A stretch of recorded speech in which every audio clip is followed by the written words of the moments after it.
I have that ability, so I can just go like that. So they give you the... That is a grown man clamping his hand over Tom Holland's mouth on live radio, and nobody in the room thinks it is strange. Because by 2018, this was not a joke anymore. A studio worth billions had looked at its own Spider-Man and decided he could not be trusted with a single page of paper. Tom, we've been told that you're quite bad at giving away the kind of secrets in the films and stuff, so they give you the secret. I'm here to filter everything. But the story everybody tells about how this started is wrong. Because the most famous Tom Holland spoiler in history was not actually his fault. April 2018, a screening at the ArcLight in Hollywood. Holland walks on stage with Kevin Feige, the Russo brothers, and Benedict Cumberbatch, takes the microphone, and announces, "I'm alive," which was a problem. Spider-Man does not survive Infinity War, and the room he said it to had not seen the film yet. He worked it out from the silence. "Wait," he asked, "have you guys seen it? Or are you about to see it?" They were about to, except he had been told the audience had already watched it.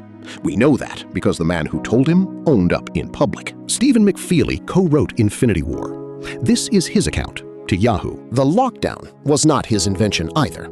Anthony Mackie has told the story of where Marvel's paranoia actually began. A spare script left sitting in a printer, and an assistant who found it and sold it.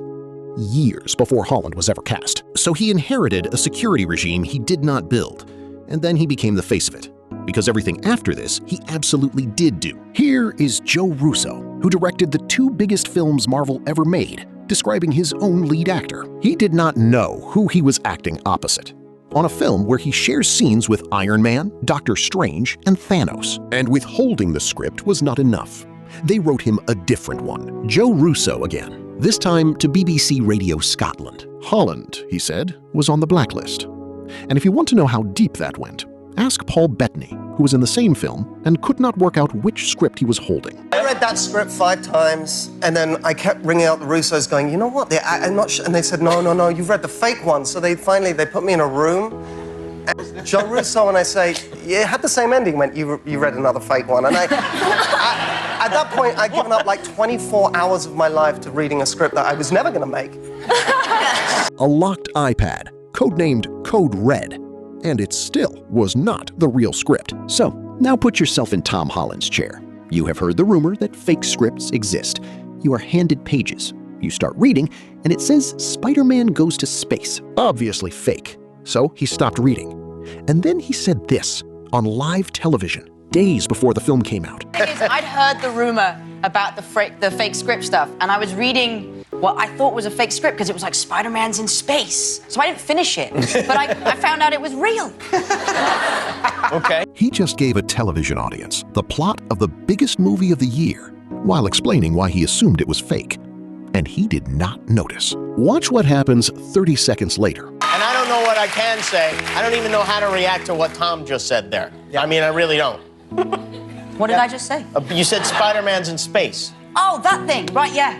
Oh, that thing. This is a man who leaked a film and had to be informed that he had done it. Marvel's answer was not to stop inviting him. It was containment. Us two in an interview together the other day in China, and I think the only reason was so they could control the source. So that Ruffalo and I were in the same place, so if there was one leak, they just had to wipe one in. How old were... Put both leaks in one room, so there is only ever one fire to put out. He is describing his own quarantine, and he thinks it is funny. They tried people, too. Now, Marvel never officially assigned Benedict Cumberbatch to babysit him. That part is a myth, but the directors thanked him for it in public anyway. And Cumberbatch has his own theory. Cumberbatch, on why he keeps ending up with a hand over Holland's mouth. And when Cumberbatch was not there, Zendaya was. I'm so tired of lying. Don't say that yet, you've got one more. What have you been lying about specifically? She had reason to be fast. He had already told her that Iron Man dies while they were still shooting Far From Home, months before Endgame reached cinemas. His version, I was just like, yo, what's up? Iron Man dies. Her version, he told me too early. But here is the part of this story that nobody says out loud. At least twice, Marvel used him. June 2018, Holland posts a video flashing script pages that read, Spider-Man Far From Home. The title leaked before the announcement. Kevin Feige's response was not anger. Feige asked about the leak. for us. And the year before, when he live-streamed himself unboxing a confidential Infinity War poster, panicked, and killed the feed, Marvel released that exact poster officially about an hour later. The clumsy kid who cannot keep a secret is, at least sometimes, the marketing department. Which brings us to now. It is 2026, 8 years later. Robert Downey Jr. rings him personally, before any announcement, to tell him he is coming back as Dr. Doom. Holland's account? I think I hung up the phone and was like, Downey's coming back? Zendaya was standing right there. And Christopher Nolan, a director so secretive his actors read scripts in locked rooms, handed Tom Holland the entire screenplay for The Odyssey. He called it the best script he had ever read. And then he described a 9-minute scene from the end of it to GQ. Nothing has changed. He knows it too. Tom Holland. This year. They have been for 8 years. And it has never once worked. I have that ability, so I can just go like that. So they give you the... So who is actually lying here? The kid who cannot keep a secret, or the studio that hands him a script it knows is false and then acts surprised when he gets it wrong? Tell me in the comments. I genuinely cannot decide.